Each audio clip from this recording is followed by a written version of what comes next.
Hello and welcome to the Journey Through Labor and Birth, a group project presented for Biology 1050.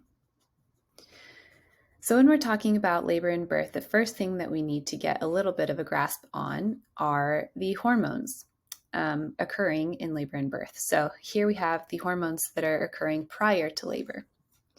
While some hormones, such as progesterone and estrogen, maintain a pregnancy, it is the magic of oxytocin that is the key in labor.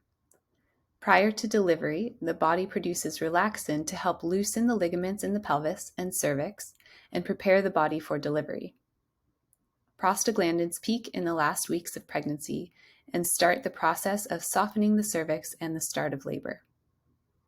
Oxytocin is responsible for stimulating the uterine contractions that start the process known as labor. These are the hormones during labor. During labor, oxytocin, which is supported by oestrogen, stimulates the uterus and creates contractions of the uterine muscles. This action supports bringing the baby down through the pelvis and supports the dilation of the cervix. These two hormones also signal prostaglandins that assist in the process as well. The intensity of labor is offset by endorphins that act as a natural pain-relieving antidote. Lastly, the body creates a surge of adrenaline to create the intensity required for delivery. Then we get to the hormones after labor. After the birth of the baby, oxytocin continues to support them in both the delivery of the placenta and the return of the uterus to its pre-pregnancy state, while prolactin stimulates the milk production. Oxytocin is dubbed the love hormone because of its incredible euphoric feelings of joy, relief, and love achieved when the cycle of labor completes. Oxytocin then assists prolactin in lactogenesis. So now that we understand a little bit more about the hormones that are happening during labor, we also need to learn a little bit about the stages of labor. So where you are and where you're going. There are 3 stages of labor, and in the first stage of labor, which is the dilation of the cervix from 0 to 10, there are 3 phases within that stage. So we'll go over all of that together. So stage 1, phase 1, we have early labor. This is the dilation of the cervix from 0 to 5 centimeters. The average time that this takes for the first-time birther without an epidural is about 6 to 12 hours, but could be longer, could be shorter. In this stage, contractions feel like a real hardening or tightening felt in the lower uterus and in the back. So the uterus just gets hard like a little basketball and then relaxes. Each contraction is lasting less than 45 seconds. And the birther might be saying things like, "Oh my gosh, it's finally happening. Oh, I'm a little bit nervous," or mostly just excitement is the key here in this stage. The birther is still able to talk most of the time, even during contractions. They're probably moving around without much issue. The best tip that I can possibly give you in early labor is to go to sleep. Seriously. You're definitely going to need energy later on, so sleep and rest as much as you can in early labor. Ignore early labor as long as you can until it's absolutely the only thing that you can focus on, and then consider yourself in labor. So still in stage 1, we have phase 2, which is active labor. This is the dilation of the cervix from about 6 to 10 centimeters with a little extra bit at the end there from 8 to 10 centimeters, which we'll talk about in a minute.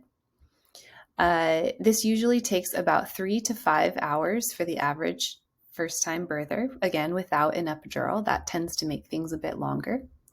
The contractions in this phase are feeling like a hardening, tightening of the entire belly, including the top of the uterus right under the chest.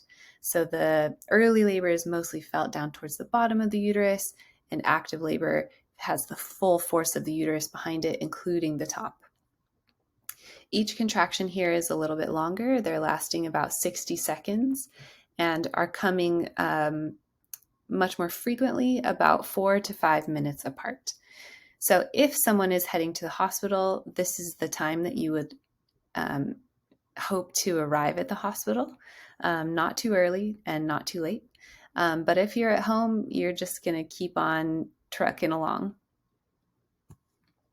In active labor, you might find that the birther starts sounding, which is a pain relief method, a coping technique. And sounding is basically making rhythmic noise, moaning, humming, and it really does help the birther feel in control of what's happening and provides them some pain relief. So what we want to encourage is the birther to be making low sounds, kind of like a cow or a zombie apocalypse. So it sounds a little bit like this.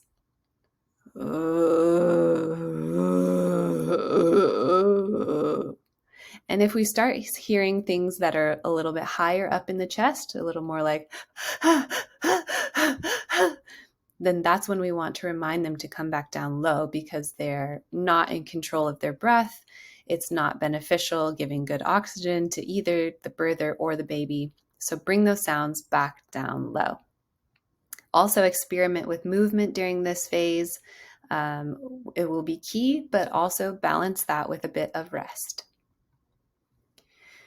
So phase 3 of stage 1, the final phase there in the first stage, is transition. So that's that last little bit. It's 8 to 10 centimeters for the cervix to dilate.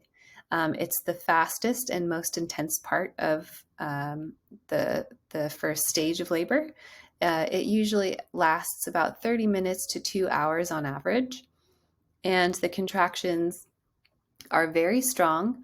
They're using the entire powerful uterus. They're lasting as long as they're going to last, about 60 to 90 seconds each, and coming quickly at about 1 to 2 minutes apart. During this stage, it's often met with extreme self-doubt. The birther doesn't feel like they can do it anymore.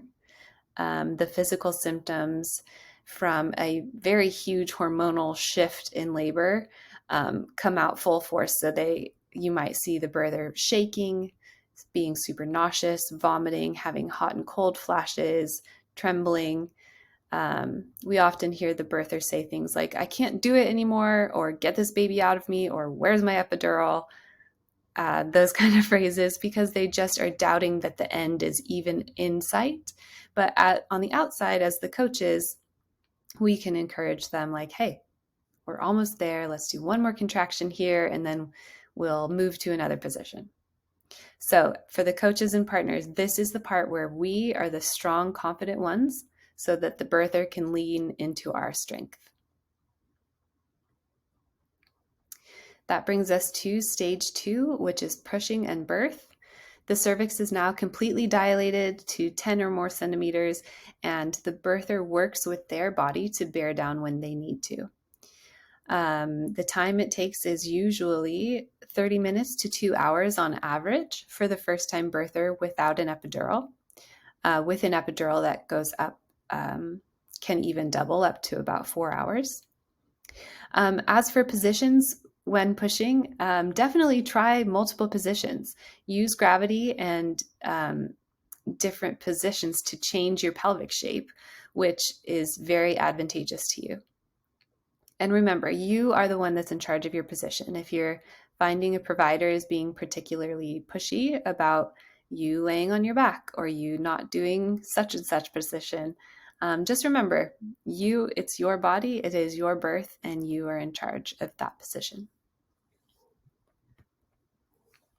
So stage 3 of birth is the birth of the placenta.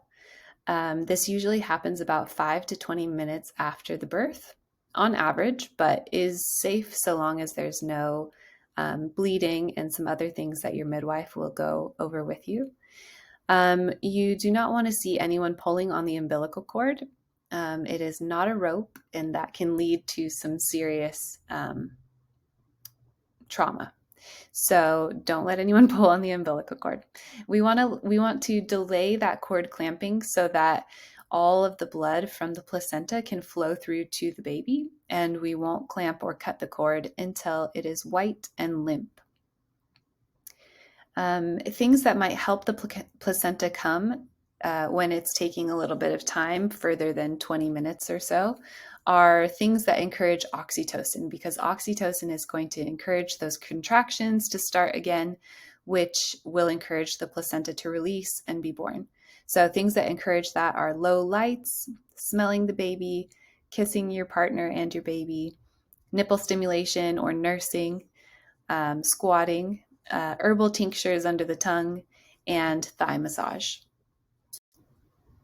Something really cool that is easy to forget is that the baby is actually working with the birther as they're being born. So through a series of movements called the cardinal movements, the baby situates itself and moves and passes through the birth canal in an ideal way. Descent is the first cardinal movement that also includes engagement. One or both may occur prior to the onset of labor. The baby's head enters the inlet of the pelvis and moves towards the ischial spines. Descent is started by the downward pressure of uterine contractions, pushing efforts in labor, and gravity to a degree. So using gravity is really important. The next one we have is flexion. The baby's head flexes their chin towards their chest as it accommodates the curves of the sacrum. Partial flexion of the baby's head is present before labor, since it is the natural resting position. As labor continues, so does flexion. The purpose is to change the position of the baby's head to better fit into the birth canal.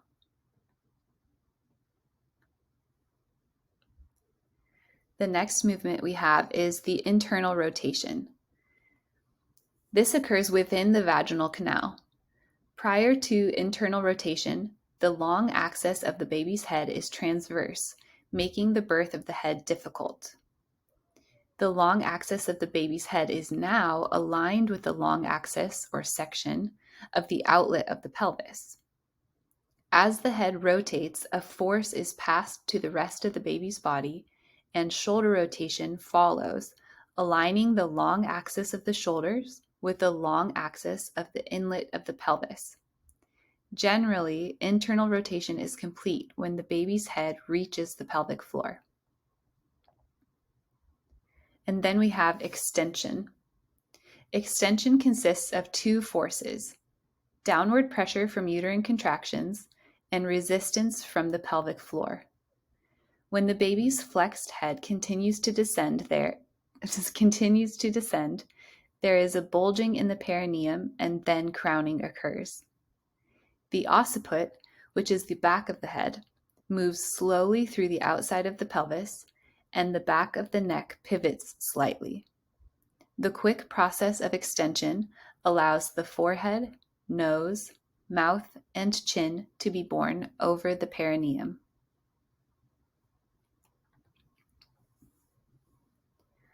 As the baby's head reaches the pelvic floor, the baby's shoulders start to engage with the pelvis. So this is where we find the movement called restitution. The baby's head and neck rotate. Once the head is out, the neck rotates back into alignment with the shoulders. And then there's an external rotation that follows. The outward correlation of the internal rotation of the shoulders. When the shoulders reach the pelvic floor, the top shoulder rotates forward under the pubic bone. Once the baby is born, that brings us to the immediate postpartum period. The immediate postpartum period is a time not only after a baby has been born, but also when a parent or parents are born. Whether this be the first time or the seventh time, new parents are born. Each postpartum journey may be similar, but can be vastly different. New relationships are formed, new challenges created. However, the physiological process of baby transitioning to the new world and the mother or parent transition post-pregnancy remains the same. This could look different with complications. Postpartum looks different for all birthing people, including each pregnancy for that person. The uterus, along with the assistance of the hormone oxytocin, continues to contract, clamp down, and the blood vessels narrow in order to stop the bleeding from where the placenta was attached to the uterus. Over time, the uterus returns to its approximate size pre-pregnancy.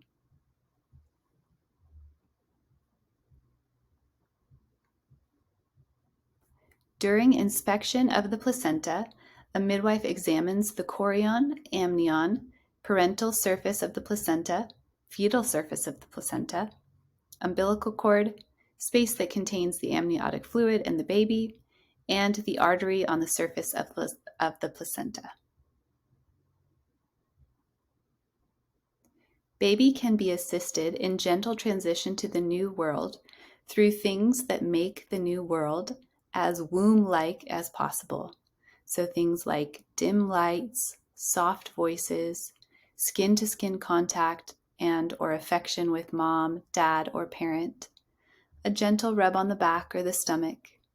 Baby can also be assisted through familiar voices from parents and lots of warmth and love.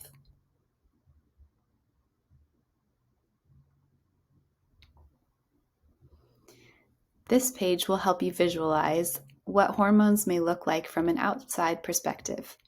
Touching, holding, laughing, smiling, skin-to-skin contact, love and support, the breast crawl, baby latch, endorphins rushing after a successful home birth.